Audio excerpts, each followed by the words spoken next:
بسم الله الرحمن الرحيم. قد أفلح المؤمنون الذين هم في صلاتهم خاشعون والذين هم عن اللغو معرضون والذين هم للزكاة فاعلون والذين هم لفروجهم حافظون إلا على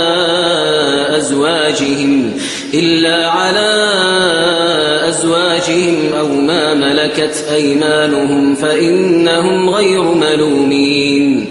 فمن ابتغى وراء ذلك فأولئك هم العادون والذين هم لأماناتهم وعهدهم راعون والذين هم على صلواتهم يحافظون أولئك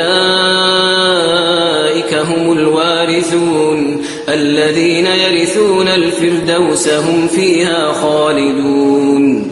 ولقد خلقنا الإنسان من سلالة من طين ثم جعلناه نطفة في قرار مكين ثم خلقنا النطفة علقة فخلقنا العلقة مضغة فخلقنا المضغة عظاما فكسونا العظام لحما ثم أنشأناه خلقا آخر فتبارك الله أحسن الخالقين. ثم إنكم بعد ذلك لميتون ثم إنكم يوم القيامة تبعثون. ولقد خلقنا فوقكم 7 طرائق وما كنا عن الخلق غافلين. وأنزلنا من السماء ماء بقدر فأسكناه في الأرض وإنا على ذهاب به لقادرون. فأنشأنا لكم به جنات من نخيل وأعناب لكم فيها فواكه كثيرة ومنها تأكلون.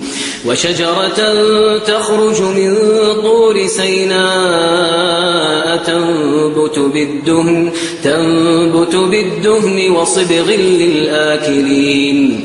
وإن لكم في الأنعام لعبرة نسقيكم مما في بطونها ولكم فيها منافع كثيرة ومنها تأكلون وعليها وعلى الفلك تحملون.